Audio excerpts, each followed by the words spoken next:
Indian cinema హిస్టరీలోనే అతిపెద్ద sensation create చేయడానికి రాజమౌళి వేస్తున్న మాస్టర్ ప్లాన్ మామూలుగా లేదు.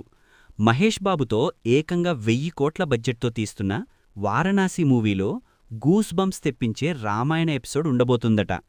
రీసెంట్గా వచ్చిన రణ్బీర్ కపూర్ రామాయణ టీజర్ చూశాం గదా. ఆ లుక్ ఎంత బాగున్నా సరే రాజమౌళి క్రియేట్ చేసే విజువల్ వండర్ ముందు బాలీవుడ్ అయినా సరే సైడ్ అయిపోవాల్సిందే. ఎందుకంటే వారణాసిలో శ్రీరాముడికి సంబంధించిన ఒక్క షాట్ తీయడానికి యూనిట్ పడ్డ కష్టానికి, ఆ అవుట్పుట్ చూసి ఇన్ని రోజుల కష్టానికి నాకు ఈ ఒక్క షాట్ చాలు అని స్వయంగా మహేష్ బాబు గారే ఫిదా అయిపోయారంటే జక్కన్న విజన్ ఏ రేంజ్లో ఉందో అర్థం చేసుకోండి. ఇక మహేష్ బాబు రాముడి గెటప్లో ఉన్న ఆ ఒక్క లుక్ బయటకొస్తే చాలు, సోషల్ మీడియా మొత్తం షేక్ అవడం గ్యారంటీ. మరి జక్కన్న మహేష్ బాబుల ఆ రాముడి లుక్ కోసం మీరెంత వెయిట్ చేస్తున్నారో కింద కామెంట్స్లో చెప్పండి. అలాగే రాముడి లుక్లో రణ్బీర్ కపూర్ గారు బాగుంటారా, లేకపోతే మన మహేష్ బాబు గారు బాగుంటారా అన్నది కామెంట్లో చెప్పండి.